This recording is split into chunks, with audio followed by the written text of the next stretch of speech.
Today's show is brought to you by Bruce Fine Construction. If you can't find the house to buy, maybe it's time to build your house. Bruce built my home, and I know he can build your home too. Check him out today at brucefineconstruction.com or call at 570-362-1185. Today's episode is brought to you by Pillar to Post Home Inspectors. Don't buy a home without getting it inspected. You need to use a home inspector you can trust, and that's why I recommend Eric Rubin at Pillar to Post Home Inspectors. If you're buying a home, call the Rubin team today at 570-438-1010. This episode is brought to you today by Whitehall Mortgage. Where there's a will, there's a Whitehall. Buying a home starts by getting a pre-approval, and nobody does it better than Doug in Dallas. Call them today at 570-562-7505 or apply online at whitehallmortgagefinancial.com. Hi, everybody. I'm Dave Wychak. I'm the host of the Real Estate Right Now podcast, and today is a little bit of a milestone episode, if you will. Today is episode 20 of the Real Estate Right Now podcast. So instead of giving advice, I'm just going to kind of tell a story about something that I did, and I say it all the time. It's how I bought my neighbor's house by accident one time, and it's just an interesting story because I think about real estate and I say, you know, I just want to be a great realtor. I want to be a great real estate broker. I want to list houses and I want to sell them. And I used to have some investment properties, and I've done fix and flips in the past and things like that. But the thing that I really want to do is I want to list houses and I want to sell them, and I want to work with buyers and I want to help them buy. And it got me to this story where I became a home buyer without even knowing it. So my wife and I, we lived at our old house before we built the new one.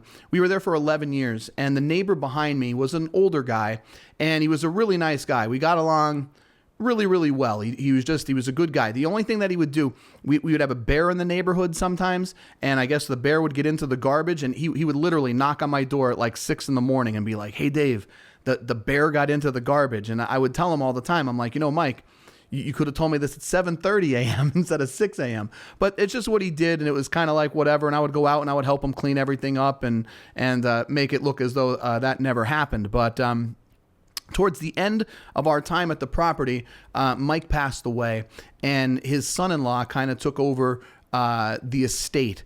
And I knew he was eventually going to sell the house. So he literally, our backyards touched each other. So I would go over as he was cleaning out the house, and, you know, there was a dumpster there, and family members were coming over, and they would take the things that they wanted, and the stuff that was no longer needed, they would throw it out. And I kind of talked to them throughout this process multiple times, you know, expressing my interest in selling that house, because obviously I'm a real estate broker, and nobody knows the neighborhood better than me, who lived there for over a decade.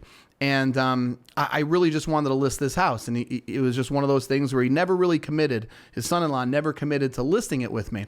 And then one day I got a call from my wife. She said, "Dave," she said, our neighbor's house is on Facebook Marketplace. And I said, "All right." I said, "I'll take a look." And I looked at it. And I knew it was a little bit older house, but I had a pretty good idea of what it was worth. I looked at it on Facebook Marketplace, and it was up for sale for $180,000, which I knew was way less, which, again, another reason, never list your house for sale by owner. But it was on Facebook Marketplace for $180,000, and I knew that was way less than what it should have been listed. So I called his son-in-law, and I said, hey, Jeff, I said, please, take that Facebook Marketplace listing down immediately. I said, and please list your house with me. I know I can get you more money than that. And he goes, "No, Dave," he goes, "you don't understand." He goes, "I'm getting a ton of calls, you know, on that ad." And I said, well, yeah, I'm sure you are. And it's because I think you're probably like $50,000 too short on the asking price, maybe even more. You know, it's something that, you know, I really think you should take it down. Please list it with me. And I had probably a 20-minute conversation with him where I was telling him all the things I would do. You know, I've got people who could help with the clean out. I take professional photography, and I'll do a video. I'll do all these great things to market and sell this house. And I talked to him for about 20 minutes, and I could tell, you know, I've been at this job for a while. I could tell the conversation just wasn't going my way. And I could tell that he simply was not going to list the house with me. So in a last ditch effort, I just kind of threw it out there. I said, hey, I got to be honest with you. I said, at that price, I mean, I'd buy it. And it got quiet on the phone, and he goes, "Would you really?" And I said, well, now I'm like on the hook, because I said it like a dummy. And I said, well, yeah, sure. I'll definitely buy it. And he goes, wow. He goes, that would really be great. He goes, Mike, he really liked you. You were a great neighbor. I think he'd really be happy to, if you bought the house. So now I'm kind of like in over my head. So I said, well, I said, look, talk it over with your family and your daughter and make sure that they're okay with it. And let's touch base tomorrow. But if they're okay with it, yeah, I'll buy it. And it was one of those things I couldn't back out at that point, right? I didn't know what to do. I told my wife, she just kind of like rolled her eyes at me, thought I was crazy. And I told her, I said, well, look, we'll move your mom into that house, because her mom was in a rental of ours in Wilkes-Barre that I wanted to sell. So I said, we'll move your mom in there. It'd be good. And the next day I get on the phone, I talk to Jeff, and he goes, Dave, he goes, I know we agreed to $180,000, but he goes, I was getting a lot of calls on that house. And I said, oh, okay. I said, well, what are you asking? He goes, look, I hate even asking you this, but he goes, would you be willing to do 182.5? Yeah, no, sure. I could definitely do 182.5. So, I wrote up the contract for $182,500, and just like that, I was under contract to buy my neighbor's house that I didn't want. And I was going to put my mother-in-law in there, and it was going to work out really well. And, I ended up buying another house where I moved my mother-in-law to. So I ended up selling that house that I purchased to a girl who lived in the neighborhood who was looking to buy a house. And, it was a few years ago.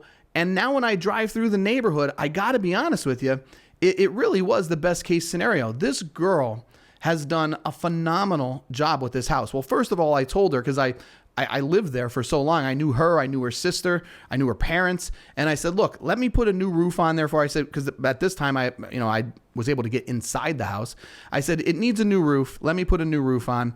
I said, it needs a new electrical panel. I'd like to upgrade that for you. And I said, I think it needs a new furnace, because it had an oil furnace. I wanted to convert it over to natural gas. And she told me, she said, look, I know a guy who could do the furnace. I know a guy who could do the electrical, but I don't know anybody that could do the roof. So I ended up putting a new roof on it for her. And I sold the house for a good amount more than what I bought it for. And what's funny, the truth is, I just wanted to put the house on the market. I didn't really want to buy it, but I committed to it. So I followed through on my commitment because I felt it was something that I should have done. And I ended up, making a decent profit when I sold this thing. But, the one thing I could tell you right now is if you're someone out there thinking about for sale by owner, please at least listen to a realtor. I mean, this is a house that I know was worth more money. And my only true intention was to sell it for him. But when I knew that wasn't an option and he was willing to sell it to me, I bought it myself. And then I ended up selling it. And now, I mean, I got to tell you, it looks phenomenal. The lawn is manicured. She put all new siding on the house. I mean, it is true. Like, this house is the best version of itself. So I guess it's one of those things.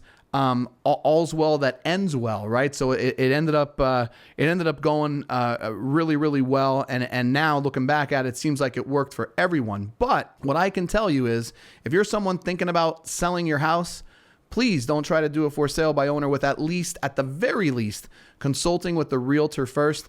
And if you are a realtor and you're trying to list a house that you can get a great deal for, sometimes you just can't let those deals slip through your fingers, because the truth of the matter is, if I didn't buy that house, somebody else would have, and they probably would have done something similar to what I did anyway.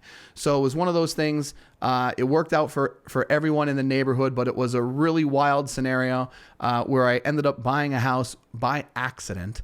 But I wanted to save that for episode 20. So don't list your house for sale by owner. Work with a realtor. They'll get you more money, I promise. And if you're a realtor out there and people just won't list it and you know it's a great deal, maybe you should just buy it yourself. I did, and it worked out great for everyone. Thanks for joining us for today's episode, everybody. If you want to hear more content, follow us at Real Estate Right Now Pod on YouTube. Once you're there, don't forget to subscribe and leave a review. And if you want to follow me directly, check me out. It's Dave Wychak at Facebook, LinkedIn, TikTok, Instagram, all the socials that you're already using.